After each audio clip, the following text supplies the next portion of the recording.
கிறிஸ்துவுக்குள் பிரியமானவர்களே, இயேசு கிறிஸ்துவின் நாமத்தினாலே இந்த காலை வேளையிலும் என்னுடைய ஸ்தோத்திரங்களை உங்களுக்கு நான் தெரிவித்துக் கொள்கிறேன்.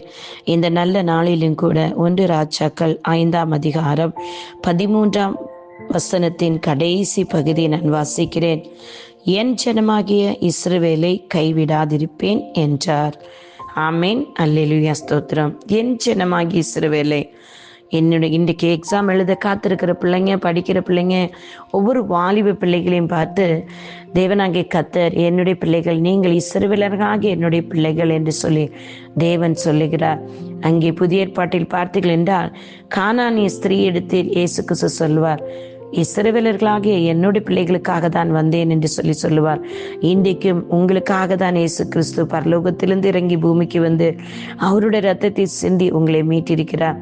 தெய்வீக அந்த ஞானத்தினால் உங்களை நிரப்பும்படி அவருக்குள் இருந்த அந்த பரிசுத்த ஆவியானவர் உங்களை நிரப்பி, பரிசுத்த ஆவி இன்றைக்கு உங்களை போதித்து உங்களுக்கு கற்றுத்தந்து உங்களுக்கு உதவி செய்யும்படி, உங்களோடு கூட இருந்து உங்களை வழிநடத்தும்படி ஒவ்வொரு சப்ஜெக்டையும் அவர் புரிய வைத்து அவர் உங்கள் நடுவிலே வாசம் பண்ணி பாருங்களேன். முதல் பகுதியை இஸ்ரவேல் புத்திரன் நடுவிலே வாசம் பண்ணி, இன்றைக்கு உங்களுடைய சரீரம் அவருடைய ஆலயமாய் இருக்கிறது. உங்க நடுவில் தேவன் வாசமாயிருக்கிறார். 1 கொரிந்தியர் 6:19-20 சொல்லுது, உங்களுடைய சரீரம் தேவனுடைய ஆலயம், உங்களுக்குள் அவர் வாசமாயிருக்கிறார். இன்றைக்கும் இஸ்ரவேலின் தேவனாய் கர்த்தருடைய பிள்ளைகள், யெஷுவாவின் பிள்ளைகளாகி நீங்கள் விசுவாசத்தோடு தைரியத்தோடு போங்க. என் ஜனமாகிய உங்களோடு கூட, என் பிள்ளைகளாகிய உங்களோட, என் கருத்தின் கிரியையாக உங்களோடு கூட நான் இருக்கிறேன், உங்களை கைவிடாது இருப்பேன் என்று சொல்லி கர்த்தர் சொல்லுகிறார். கர்த்தருடைய வார்த்தைகள் எல்லாம் யாருக்கு இந்த வார்த்தை சொல்லப்பட்டது என்று சொன்னார், சாலமோனுக்கு இந்த அதிகாரத்தில் சொல்லப்பட்டு, சாலமோன் தேவனிடத்தில் ஆலயத்தை கட்டுவதற்கு மட்டுமல்ல, ஜனங்களை வழி நடத்துவதற்கு தெய்வீக ஞானத்தை கேட்டார்.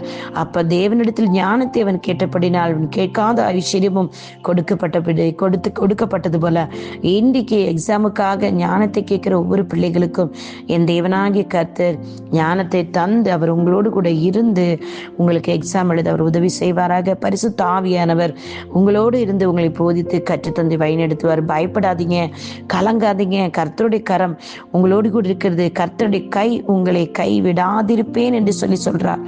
என் ஜனங்களை நான் கைவிடாதிருப்பேன், என் பிள்ளைகளை, என் வாலிப பிள்ளைகளை, என்னுடைய அருமையான செல்ல பிள்ளைகளை நான் கைவிடாதிருப்பேன் என்று சொல்லி தேவனாகிய கர்த்தர், யெகோவாவின் நாமமுள்ள தேவன், யெஷுவாவின் நாமமுள்ள இயேசு கிறிஸ்து பரிசுத்த ஆவியர் உங்களுக்கு உதவி செய்வாராக. இயேசுவின் நாமத்தில் பிதாவே, எக்ஸாமுக்காக காத்திருக்கிற பிள்ளைகள், படிக்கிற பிள்ளைகள், அப்பா, பிள்ளைகளுக்குள்ள இருக்க அந்த பதஷ்டம், பயத்தை கர்த்தருடைய ஆவியானவர் எடுத்து போட்டு பரிசுத்த ஆவியின் பிள்ளைகளுக்கு உதவி செய்யுங்க. நீர் இவர்களை கைவிடாதிருப்பேன் வாக்கு தந்திருக்கிறீங்க அப்பா. ஒவ்வொருவரும் எதிர்பார்த்திருக்கிற நல்ல மார்க்குகளோடு பாஸ் ஆகி அப்பா ஜெயம் எடுக்க யெகோவா நேசி பிள்ளைகளுக்கு உதவி செய்யுங்க. இயேசு கிறிஸ்துவின் நாமத்தில் பிதாவே, ஆமேன், ஆமேன், ஆமேன்.